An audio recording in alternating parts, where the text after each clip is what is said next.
This is the positives of Stormlight Archive 5, when in truth, the previous video was our, I guess we talked about like our gripes, our worst moments. But this one, we're going to talk about the best ones, all our favorite stuff and what we like about the book.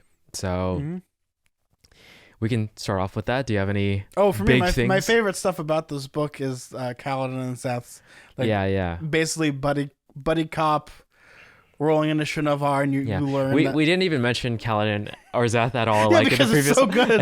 That's one of my favorite scenes that actually made me cry.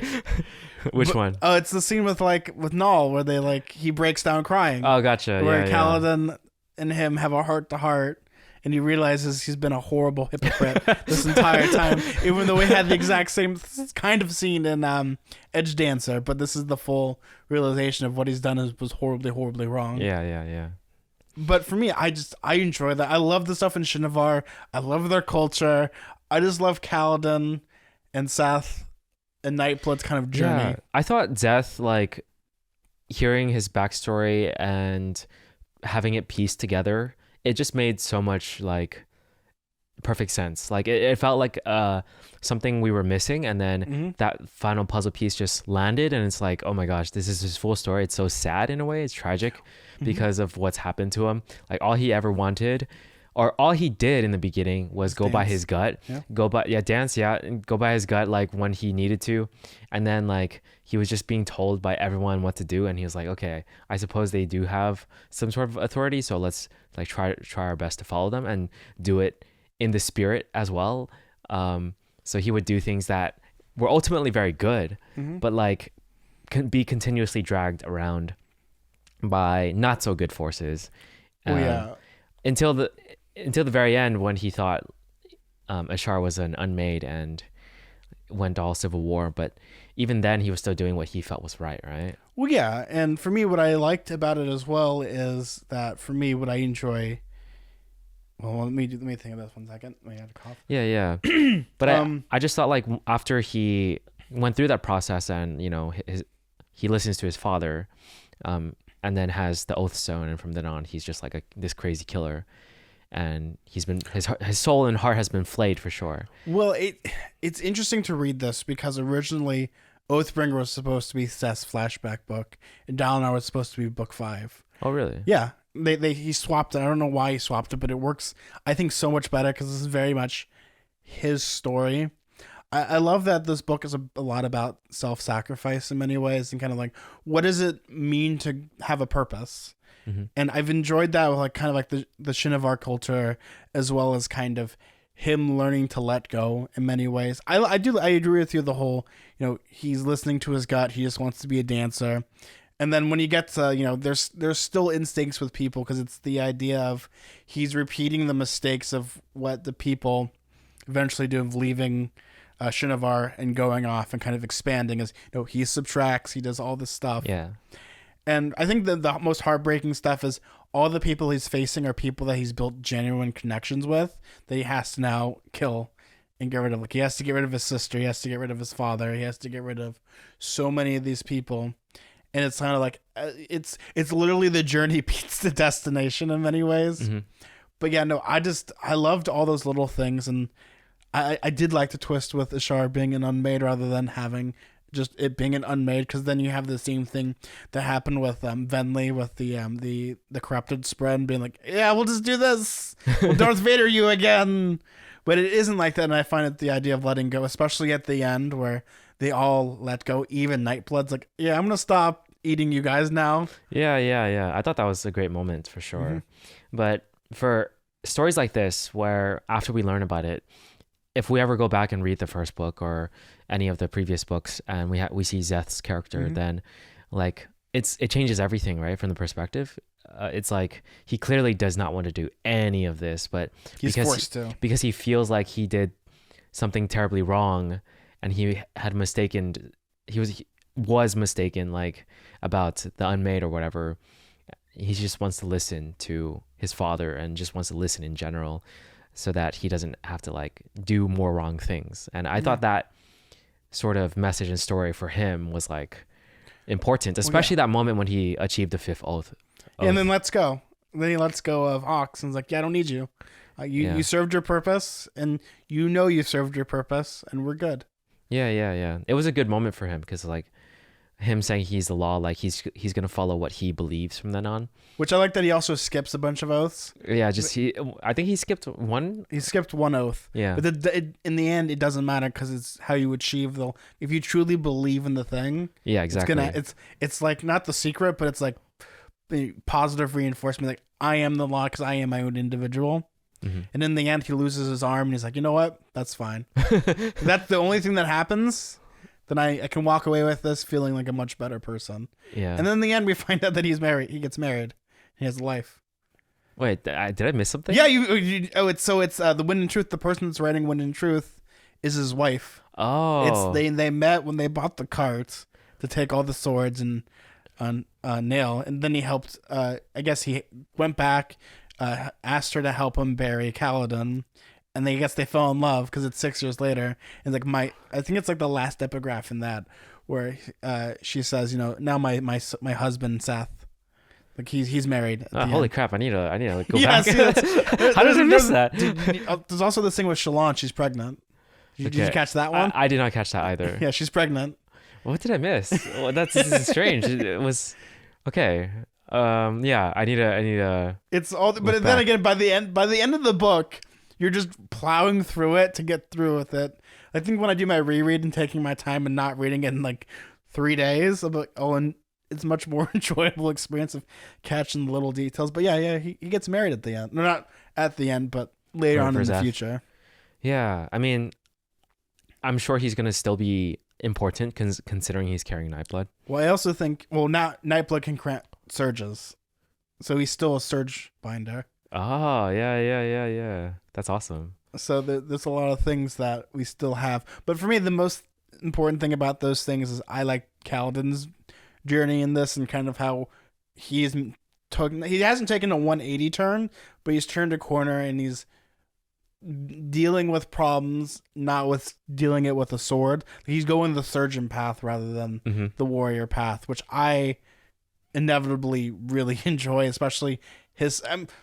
when Seth's like, I'm going to become the hero, I'm like, no, you're not. It's going to be Kaladin. It's going to be Kaladin. Like 100% the second he said, like, I don't believe you for a goddamn second. I wasn't thinking about it that way. But just to finish off Nightblood, yeah, I thought it was super cool when Nightblood was able to like just absorb the other like Honor Blade's abilities just by being near them, I guess, and observing them. But that's where originally Vasher, because he was one of the original World Hoppers. He saw the Honor Blades and like, oh, I'll make a sword like that. So it's like, it's art imitating reality. Gotcha. Yeah, that's kind of what happened. Like Vasher's like, oh, cool. And then they made Nightblood out of horrible magics, and it's come full circle. Yeah. Now he's an Honor Blade, basically. Yeah, but I thought it was cool how it ended up, like with Kaladin doing the fifth ideal and then being the power source of Zeth fighting with Nightblood using all surges. That was cool. Which I think the most aggravating... Okay, I guess there is one more nitpicky thing. We never see what the fifth ideal actually does. We just hear two people. We hear two people swear it and then give it up, and you're like, "But I want to know what actually genuinely happens. What do you get?" Yeah, just a huge power up, maybe to efficiency, and it helps boost someone's cognitive functions for a second. Like, oh shit, I'm a horrible person. Maybe we should stop this. Yeah, maybe it changes the people around you or something. At that point, you're the best version of yourself you can possibly be. Yeah. So the fifth ideal maybe means nothing. No, I'm actually being serious. I think honestly, once you get to the fifth ideal, it basically just means the power up that you get is you are the best version of yourself you can possibly be. That's in its own, I guess, and that is in its own reward. Yeah. And then for Nightblood, the Shadesmar scene was one of my favorites. Yeah, when he just hops into the cognitive realm somehow. Yeah, when he imagines himself as like this golden sword. Yeah. Like I thought that was great. No, it's like the inverse of everything that he thinks of. Yeah. Yeah. And how they fought in Shadesmar as well was really fun. I think was that one of your favorite action scenes? For me, it's Kaladin and Nail fighting. You can call that an action But scene. that's I mean, initially it was, right? Initially it was an action scene, but the flute stuff was, I don't know if I call it an action scene, but it was fun. Yeah, I think. like that Well, I scene a mean, lot. again, it proves the point of you can have an action scene without swords being hit. But then he does the same thing I love with the shards. Like, hey, have I ever told you the story about Wandersail? And the shard's like, oh yeah, I wrote that. Like, oh no, oh, that was my best defense. I can't do this again. Yeah, that was funny. Where it's where Seth's getting literally the JoJo meme of the guy drinking the wine, and the people are kicking the shit out of a guy, and then he joins in. That's what I was thinking about. But yeah, I mean, the stuff with Nightblood's a lot of fun. Going back to that. Yeah, I enjoyed the voice acting for that character as well. It's done in such a fun way. I enjoy that Nightblood has grown as a character. Like, he is legitimately a character, not just a sword or a magical item. Like, he's like, oh, I would love to just see a book of him growing. Yeah, I mean, he's grown so much. He doesn't eat at least Zeth or his friends now. So partially, and then he realizes he can choose or he can listen. Yeah, I'm just heavy-handed this, but yeah.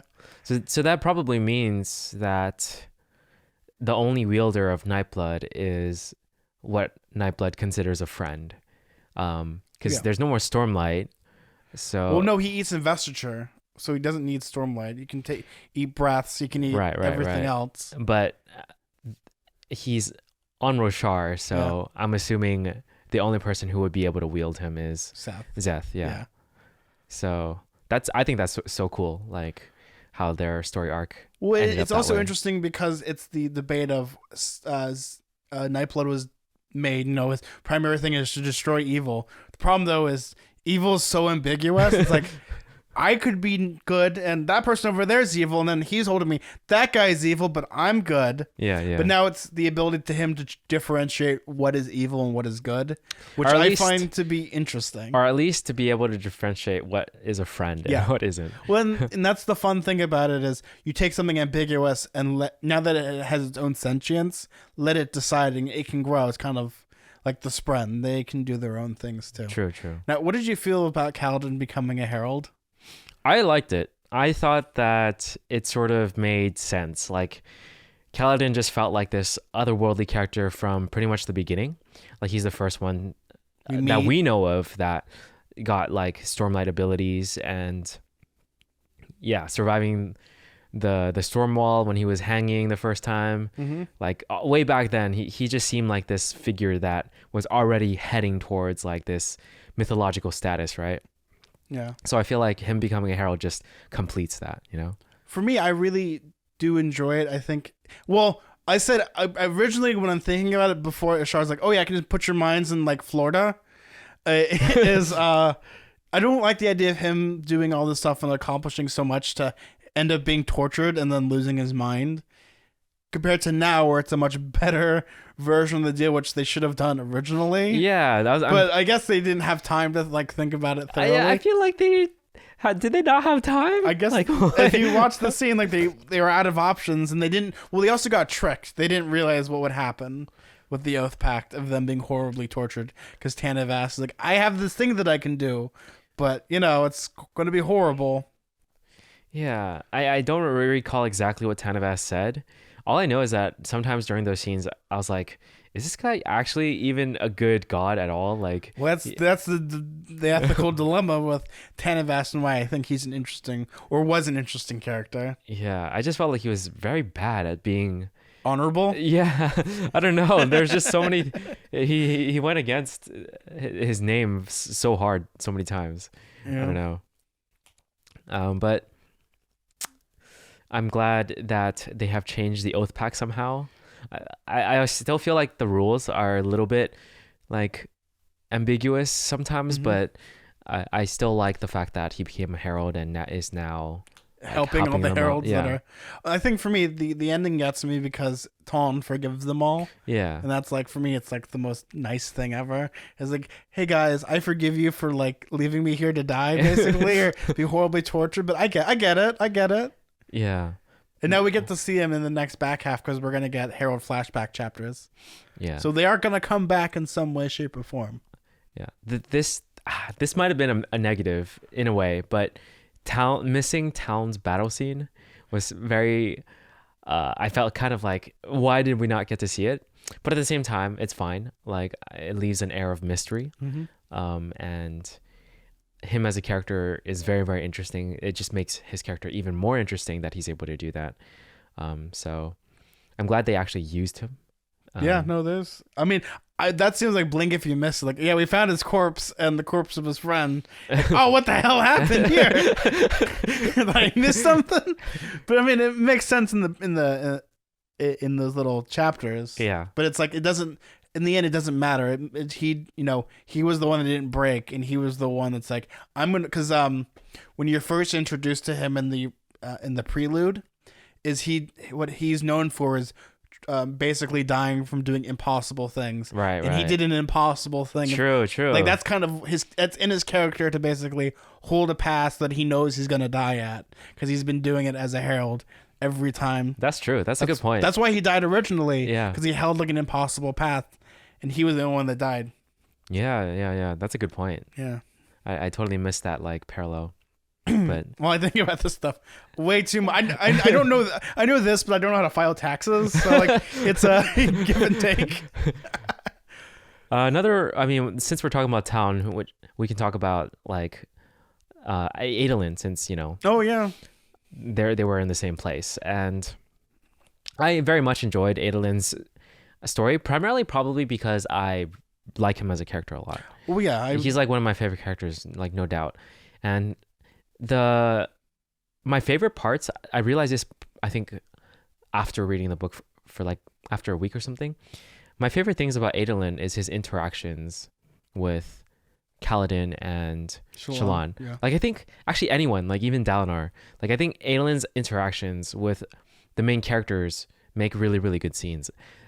This is probably one of the biggest reasons why I really love book 2 was because I think that's when they got the most interactions together in a fun way. Oh yeah.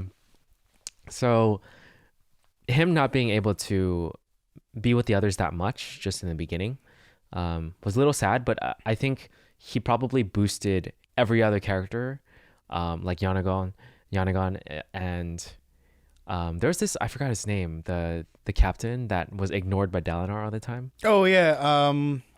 Shoot, I'm forgetting his name now. But yeah, there's also like his ex-girlfriend. They weren't really dating or whatever. Yeah, but acquaintance. Either way, like those characters became more interesting because of their interactions with Adolin, in my opinion. See, and I like that he doesn't die because here's the thing: he's going to be the better half of what Dalinar is striving to be. Like he's still kind of that optimistic person. It's interesting to see that he was only supposed to be in the first book. Yeah, and he kind of grew into this character that everyone loves. And for me, like Adolin's character in this, like in the first couple days, I enjoyed like oh, we're all gonna get a drink, and I'm like secretly I was like, no, they ain't. One of them's either gonna die or something's gonna happen. Right, they can still do it. They can. Well, they still. Yeah. Yes. I hope they do. They are. They're gonna be like much older and wiser. But see, for me, what I found interesting is the back half of the story once. Azir's about to fall, where the exact moment I started talking about the gripes is I didn't like the first part because it's like, okay, we're getting into the minutia. There's other storylines that I like. Is that the second he loses his leg, it's like, well, how do I fight now? Like I have to fight smarter, not my own. It's kind of like the way that I was looking at it is Song of Ice and Fire with Jaime Lannister. Mm-hmm. Where in that I guess this is I've watched Game of Thrones at the very least. Okay, so Jaime Lannister is a character. He's famous for a sword. He loses his sword arm. Now he has to be like, well, what do I do now? Yeah, I have to learn how to fight left-handed rather than what I used to do. It's the same as with. I guess for me, what I really enjoyed is that it isn't a story after that point where it's like, oh no, I'm useless and I can't fight and stuff. He's like puts on a peg leg and is like. I'm going to keep fighting. I'm going to figure this out. Yeah. And move from there.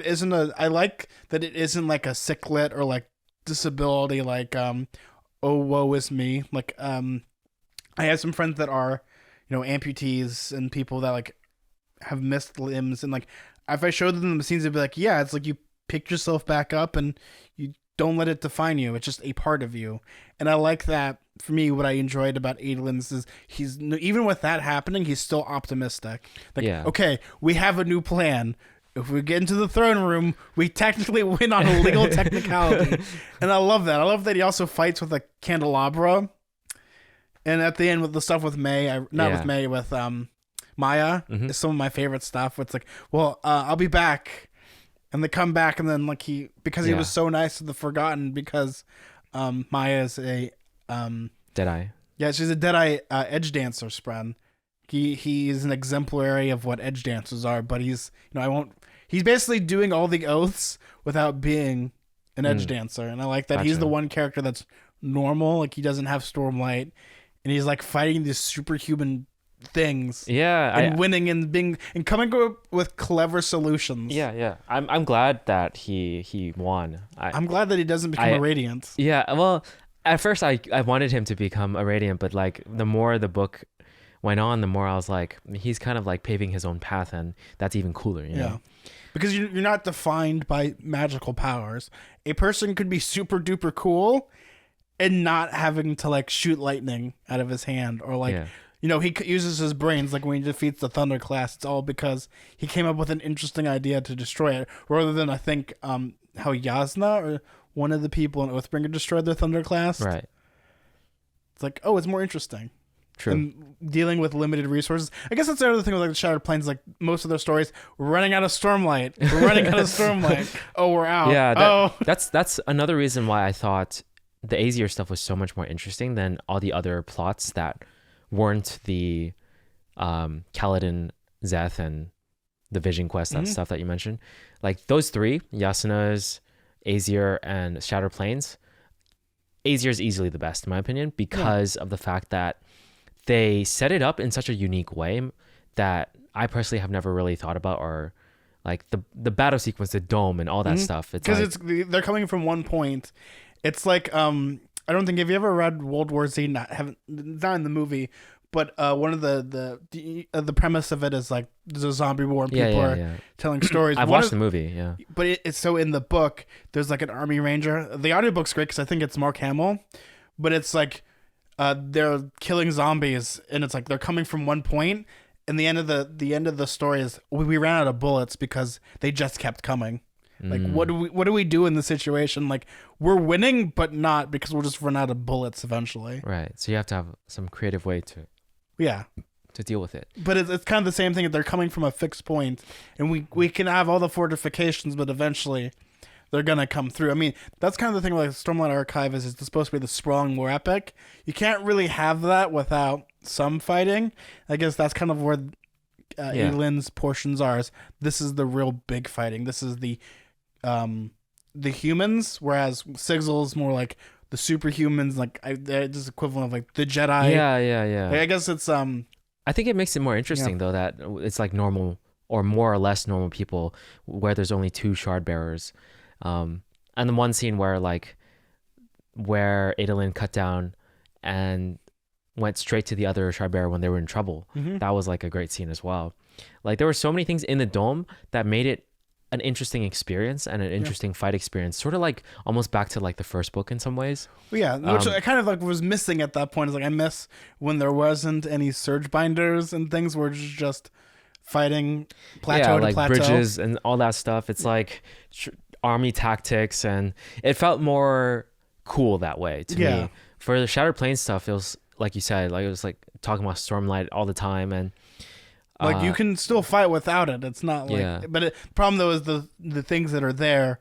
Everything needs Stormlight and Voidlight.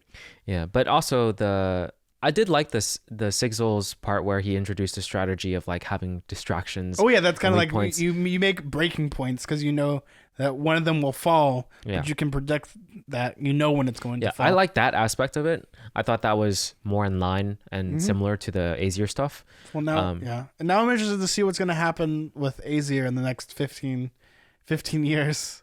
Yeah, kind of like they're like only one of the true nations that isn't, in not having sunlight and things like that. Oh yeah, that's a good point, huh? At the end, wow, I didn't even think about the implications of that. And there's no more high storms, so there's no more Krem, so a lot of the world's gonna get bigger.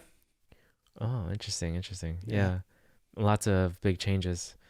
But I liked how at the end, like everyone got shard blades and shard Yeah, plate. unoathed ones, so anyone can use them. Yeah. That's such an interesting concept because I was thinking like how strong is that? Is it like similar to someone with normal shard blades and shard plate? But it seems like it's probably more powerful because like it's voluntary from the Hmm. Spren's point of view. Well, yeah, and also it's also the thing. It's kind of like the honor blades. Like anyone can become special now. Like you don't have to follow the moral guidelines of I have to seek self mastery. I have to reach my full potential. I have to tell lies. Like all the stuff that they're doing is based off of the mutual trust. Tell truths. Yeah, the only truth that they have to follow is the Spren. I trust you with my life, Yeah, and yeah. and vice versa. It's more like whoever Adolin chooses. Yeah. Well, no, it's who the Spren chooses. Right. Yeah. But I mean, like none of those Spren or Deadeyes know like anyone else but Maya, probably. Yeah. Right. Well, the thing is like even if we go back to my favorite scene in Rhythm of War, their big line is "We chose," and what are they Right, doing? They're right. choosing Yeah. because Deadeyes didn't happen until Bottom Eastrom, and now she's out. So we'll see what happens now with that. Yeah. But it was cool Yeah. to. It's also cool that when he played the game with Yonagon and how basically that was some foreshadowing for how Dalinar was gonna approach The game, or the the ending. contest. Yeah. I thought that was cool. Like, Yeah. I mean, for me, it was just like, oh, this is the chess scene, or like for me, imagining it like Warhammer 40K because that's how I imagine everything. But I love those little scenes where it's like kind of normal. Like, okay, well, you can win with a great force, but if you capture these points, you can still win. yeah, Or the bigger force will not necessarily always beat the smaller force. yeah. I'm trying to think. I think that's pretty much it for Adolin's stuff that I really Yeah. enjoyed, like his final fight as well, and just What Yeah. about like Renard and Relaine stuff? Did you like that stuff? I think for me, I thought the whole everything related to the spiritual realm was too like ambiguous. Like the rules were too ambiguous Mm-hmm. for me to like fully invest and enjoy it. I like the story of Tanavast when it was being told and stuff. Well, you had listened to it. I read it. It's in all caps, and it's Oh, really? excruciating. But I had to copy and paste it, put it into a Word doc, and then uncapitalize everything. Oh, really? And read it normally, because for me, my ADHD brain's like, I don't even know how to deal with this. Yeah. But I enjoyed the story aspect of it in terms of like getting to know what actually happened with the lore and the history of Roshar and everything. But I felt like the characters interacting with the spiritual realm, those parts were like okay to me. I don't think it was bad, but like it felt too like Wishy-washy. yeah. I mean, for me, I just like Renard, and I thought he had a fun growth. Yeah, I like their characters. Relaine I was like their fun. characters I for like sure. that. I mean, at that point, Brandon was like, "Yeah, they're like dating already." That's like kind Yeah. of confirmed that Relaine and Renarin are like dating, and it's gonna be interesting in the back half. But for that, really enjoyed that stuff. Yeah. Most of the stuff that I really enjoyed was the stuff with Shallan and her mom. Yeah, which- that scene was great. That was one of my favorites from the spiritual realm for sure. And I feel like it was one of my favorites because they were actually it was like realer in a way. I don't know. I mean, it seems realistic because she just wanted to have a normal life, and then she realized, oh shoot, my baby is gonna cause all these problems now. And she doesn't kill her. Like if you Yeah. watch in the flashback, Chana can't kill Shallan. Shallan accidentally kills her mom, Mm-mm. so she didn't actually kill her mom. Yeah, so that stuff with Shallan and the vision stuff felt probably more prominent and stronger for me Mhm. personally. I think we talked about it previously already with the Ghost Bloods. Shallan and the Ghost Bloods were like, to me, it was okay. I don't think it was like terrible, but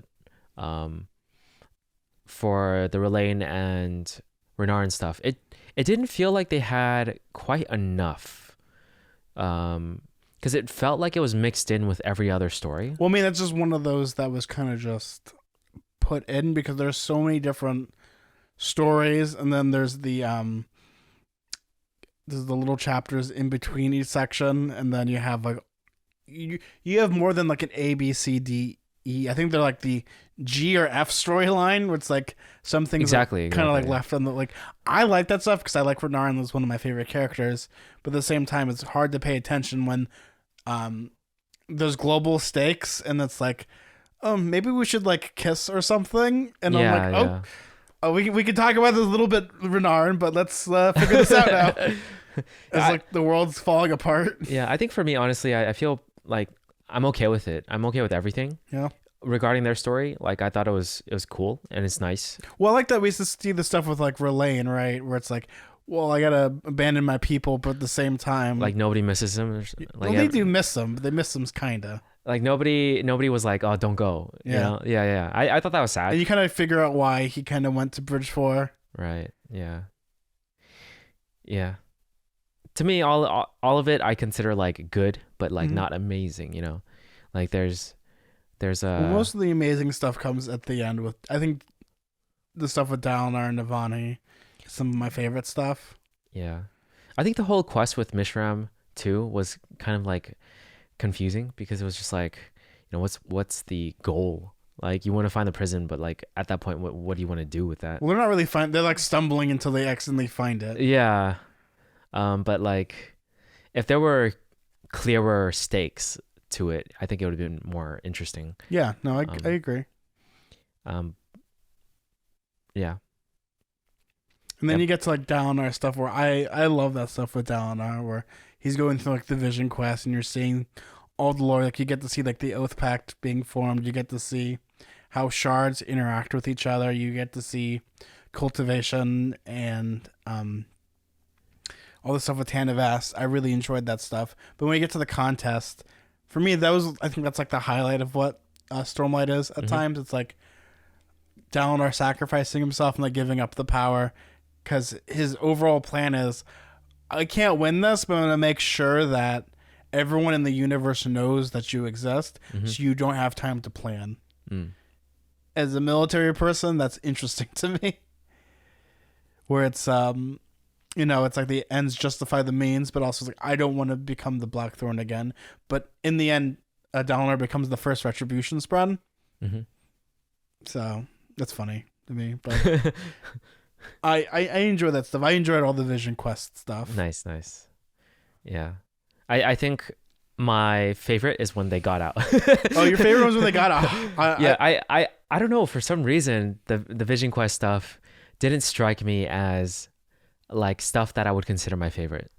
Like I just feel like, again, like I mentioned in the previous topic of stuff I didn't like, it's too ambiguous. The rules are too ambiguous. There's not enough stakes. When anything can happen, it's just like it feels a little too wishy-washy. It's a little like, yeah, that happened because it's in the spiritual realm. That it just didn't feel like there were real stakes. I think for me it's a little different because like for me I love the Cosmere in the sense of like I love learning like little details like how shards interact. And like for me, I'd always wanted to know how the Oath Pact was formed and little things like that. For me, I love the lore. Yeah. I like learning about the lore. But then the part where it's like, oh yeah, we have to like, oh, let's use light weaving to hide ourselves in this vision. Let's like, what are we supposed to actually say in this vision? All that stuff. See, for me, it's like doing stuff for like theater and like LARPing and doing stuff like that. For me, I thought that was so engaging because it's like, how do I make sure that I don't destroy this vision so we can get our information? To me, I was more like, yo, why are they like pretending to be the others? Like, I want to know what actually was said and what was like. Well, I mean, it's the same argument you have with like Assassin's Creed, and it's like, they're not really doing all this crazy stuff. Yeah. You're getting from point A to point B, and the cutscenes are technically what really happened. Everything else in between is like a facsimile. Sure. But I liked learning about the lore and stuff. I just thought, you know, it's kind of interesting because at the point where Tanavas was telling his story, right, it made it simpler. Like I had mixed feelings. I was like, this guy's literally just telling a story, but I kind of enjoy it. It just feels very straightforward. It makes it's funny that it's like at the Q&A or spoiler Q&A panel, which got released on YouTube recently, is that one of my favorite questions was someone was like, is there like one perspective that if we got would shatter a lot of our presentation or perceptions of the world. Like, oh yeah, Tanavest, because it's in this book. It's like it shatters a lot of what we thought we knew, especially like how the Shattered Plains got its name. But I was also talking about like just the delivery method of the lore. Yeah, and no, story, I know. right? See, for me, I really enjoy that. My favorite though is Noadon, where Dalinar is like, what's going on? I'm baking bread. I'm the king, and I like eating this shin. I think he was eating like milk bread, and I'm like, I'm all down for this. Yeah. So I'll make some milk bread. But yeah, no, I get what you're saying with that. It's just the contrast of like, learning about the lore in a way where they're involved with this Mraize, Yaddle, Ghostblood thing, and trying to find Mishram's prison and stuff like that, and it like I think you said earlier, it was some of the Ghostblood stuff felt a little cartoony, right? It does. It feels like a little like it should have been in like Era 2, kind of like that pulpy type of adventure That's sort story. of what I got the feel of as well. Yeah. Like how everyone's like hiding in a different character and they're trying to like get each other and stuff. I almost prefer to just like learn about the lore a bit more straighter in a way. Okay. That's sort of my feel for some of the Vision No, Quest I get things. that makes perfect sense to me. Yeah, that's partially why I didn't enjoy it as much, but I still enjoy like the actual story. You know what I mean? Like what was delivered in terms of the lore.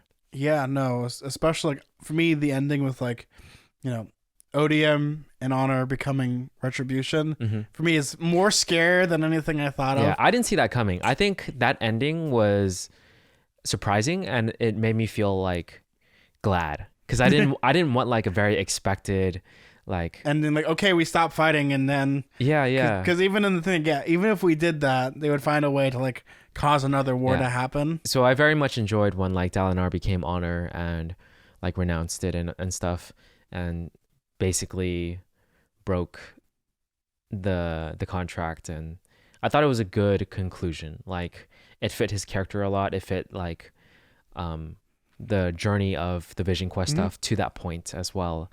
And he found the most important words in the end.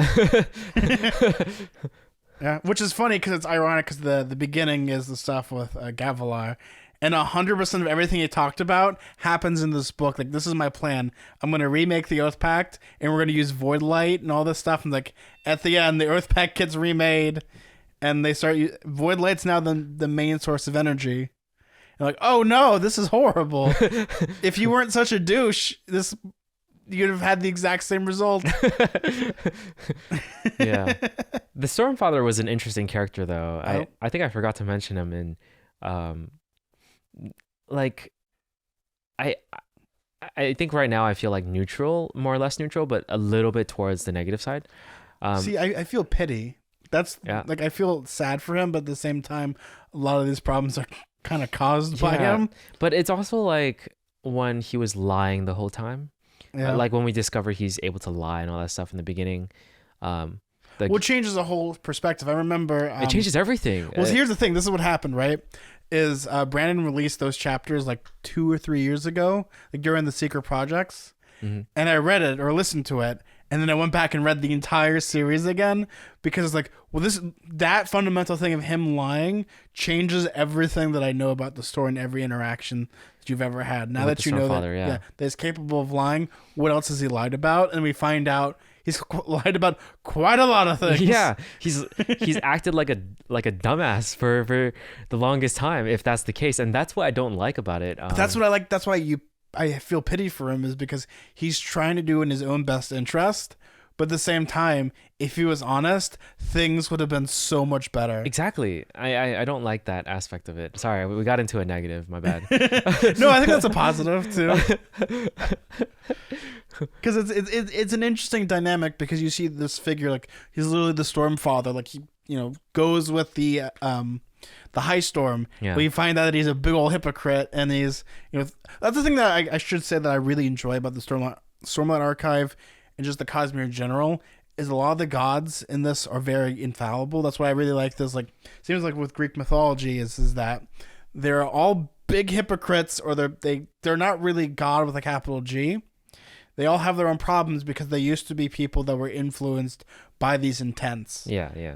And That's why it's like the ending where we find out that Carbranth wasn't destroyed, and basic Taravangian's like, yeah, I am a hypocrite, and Dalinar was 100% correct. Hit so hard because it's like, ah. But then I guess that leads into, is ODM the big bad villain of the Cosmere? I mean, that's what the setup is basically, and then we have like Wit, Running away. No, he gets vaporized. He doesn't really. He involuntarily runs away. It ends up in Era 2. Yeah, I thought that was interesting, and how he said he has to find Valor or something. Yeah, Valor. Yeah, I think that's so cool. It's like the way they set up. Oh, sorry, the way they set up the ending and everything that happened.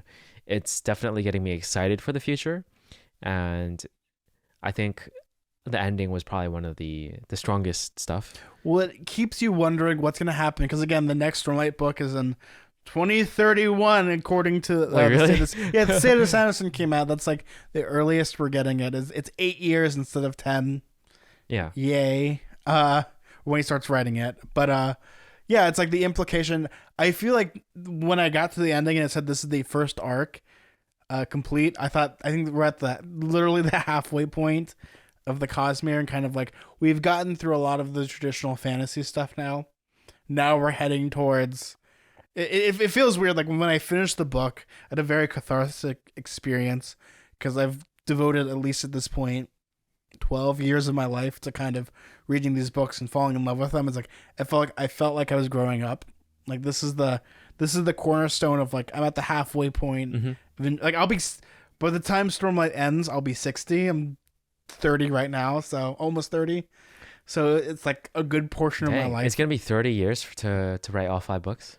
Well, that's kind of like estimated of kind of like everything, because I mean he's almost 50, so he'll be up there when these books are finished. Gotcha. Because it's Era 4 is where the last book is, because Stormlight ends at 10, and then Era 4, Mistborn, is where it all ends, unless he does Era 5, because Era 4 might just be Cyberpunk, and then Era 5 is Space Age. But well, I'm going on a tangent now. What we're talking? Oh yeah, Odium being the big bad guy is. I find that I don't think he will be, but he's going to definitely advance everything because, it's a war story. So all, as we've seen within history, technology in a lot of places, when you see there's an intimate, like an immediate threat, is going to accelerate a lot of things. I think this is going to play a lot into Era 3. Now that we have 2 shards that are combined, we have Harmony. Now that we have Retribution, we're going to see more of the shards taking a more proactive approach of what's going to happen. Yeah. I do like that we know them. Like, that's important, I feel. Like, Sazed, obviously, for Harmony. And then, like, knowing the character helps a lot. Although, we've learned that the shards obviously have a huge influence on them as well. So, getting to see how the Shard of Honor affects him will be very interesting. Well, it's now a new entity, so it's like, because with Harmony, I think the 2 intents are basically polar opposites, because you have Ruin and Preservation, and you see that with like how Harmony wants to become Discord, like they're constantly pulling, whereas I don't know, there's no polar opposites between Hatred and Honor. I guess it'll be interesting to see how he changes and how he gets affected in those years, because even 200 years in the future, it will affect. Affected Sazed. Here, it's only going to be 80 years in Cosmere time, but only 10 to 15 in Roshar time. But there's definitely got to be some sort of effect, right? So, well, there is going to be an effect. So, like, alone, the Shard of Odium wants to basically, like, be on top. Yes. So, but he's very passionate about that. Yeah, but with other shards like Honor, like, what changes about that is my curiosity. So, what do you think is going to change?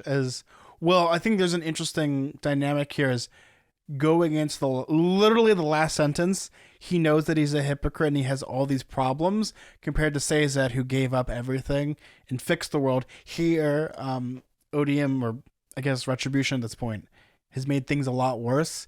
And he is a person that cares a lot about people and cares a lot about, like, prior to that. So it's going to be an interesting is he going to be benevolent or is he going to be malevolent? Mm-hmm. Because now that there's no more Stormlight, how are the Radiants going to get their powers? Yeah. That's an interesting dynamic that I can't wait to see. Yeah, lots of questions for sure. And I think that's good for like a first era ending. And it changes everything and it makes it like, I don't know, it adds so much interest It to feels the the story. same way as I feel like Era 1 for Mistborn, how it ends. It feels like a definite end. Here it feels like a definite end and a new beginning for... Yeah, but I mean, Mistborn. for Mistborn, it felt like a very End. satisfying conclude. Yeah, end. And then this one's more like, well, everything's like changed now. Like what happens, you know? So I that's thought the same thing with like Era 1 to Era 2. Yeah, I thought that was great for the ending. Like it was definitely a strong ending for me personally. I liked it. Me too. Yeah, I think that's it for me in terms of my favorite things and all the me positives. too. I had a lot of fun with this. Okay, awesome. I mean, let me know what you guys also really liked about it in the comments down below. Yeah. And then we'll start the next video.